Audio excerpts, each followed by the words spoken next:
मुछ्यालू जग्यू चिसुमा तय बैरी का बण सुमा डांडा ना जा मन स्वाग लग्यू चिसुमा डांडा ना जा। मुछालू जग्यूचा सुमा मुछालू जग्यूचा मुछालू जग्यूचा सुमा मुछालू जग्यूचा मुछालू जग्यूचा सुमा मुछालू जग्यूचा मुछालू जग्यूचा सुमा मुछालू जग्यूचा तैबेरी का बने सुमा डांडा ना जा मन स्वाग लाग्यूचा सुमा डांडा ना जा। नरेंद्र सिंह नेगी जी के इस गीत में जिस दशा का जिक्र किया गया है वो उत्तराखंड की मौजूदा हालत पर सटीक बैठता है।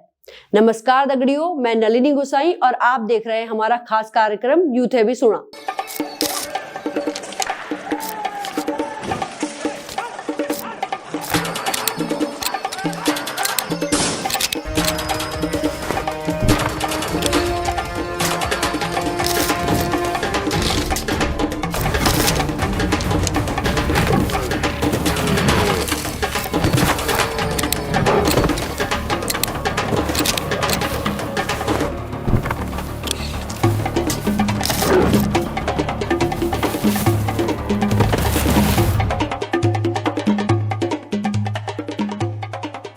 आज के इस वीडियो में हम बात करेंगे जंगली जानवरों द्वारा इंसानी बस्ती पर होने वाले हमलों के बारे में।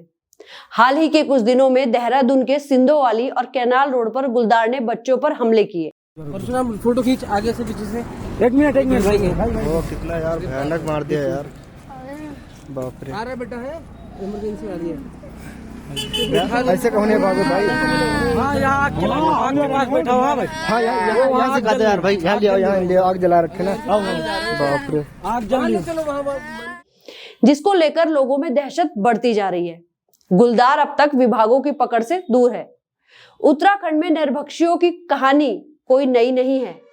हम बचपन से ही इस बारे में सुनते और पढ़ते आ रहे हैं कि कैसे दुगड्डा के तेंदुए वाली कहानी अभी तक हमारे दिमागों में रची और बसी हुई है। कैसे पौड़ी के द्वारीखाल ब्लॉक के दुगड्डा गांव की 9 वर्षीय बच्ची प्रसन्ना को तेंदुआ पलक झपकते ही आंगन से उठा ले गया था। उस तेंदुए ने तब एक एक कर 15 लोगों को मारा और 13 लोगों को घायल किया। 4 अक्टूबर 1976 को जब गांव का ही एक बच्चा स्कूल से आ रहा था तब उसी तेंदुए ने हमला कर बच्चे को मार डाला। माना जाता है कि कोई भी तेंदुआ एक समय में 30 किलो से ज्यादा मांस नहीं खा सकता। उस तेंदुए ने उस बच्चे के शव को आधा खाकर जंगल में ऐसे ही छोड़ दिया था। बाद में वन विभाग की ओर से तेंदुए को पकड़ने के लिए उस शव का ही प्रयोग किया गया था। ये तो बात थी दुगड्डा की। वीडियो में आगे बढ़ने से पहले आपको एक गीत की कुछ पंक्तियां सुनाती हुई चलती हूँ। छानी मारी भेड़ बकरा बौण खेगे गौड़ी बाछी कुछलियों का नौनियाल लीगे बांजा ढोली गे मवासी निशाना बाजी की कला से हमारा दिन सुधारी दे उत्तराखंड में बाग लग्यू बाग मारी दे।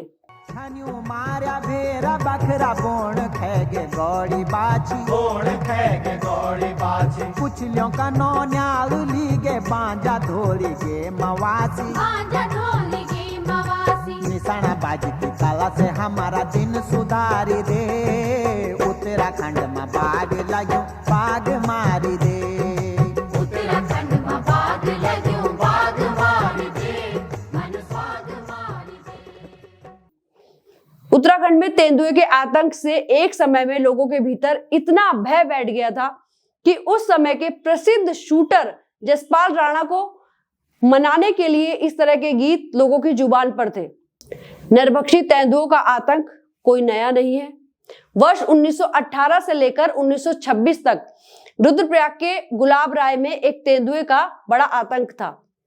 माना जाता है कि ईश्वर दत्त पंडित, जिनकी एक चाय की दुकान बद्रीनाथ और केदारनाथ पैदल मार्ग पर होती थी, जिसमें वे यात्रियों को रसद और बर्तन उपलब्ध करवाते थे, वही गुलाब राय का ये तेंदुआ जबकि 25 लोगों पर हमला कर चुका था। इसके बाद एक दिन जबकि ईश्वर दत्त अपनी छत पर सोए हुए थे तो अचानक इस गुलदार ने, इस नरभक्षी तेंदुए ने उन पर भी हमला बोल दिया। इस घटना के बाद लोगों में इतनी दहशत फैल गई कि लोगों ने जिम कार्बेट को इस बाघ को मारने के लिए बुलाया। 2 मई 1926 को जिम कॉर्बेट ने जाल बिछाकर इस बाघ को मार दिया। इसके बाद ईश्वर दत्त और जिम कॉर्बेट में बेहद गहरी दोस्ती हो गई। ऋषिकेश के सत्यनारायण मंदिर नेपाली फार्म के पास की ही बात करें तो यहाँ कुछ वर्ष पहले मजदूरों से भरी एक बस आकर रुकी।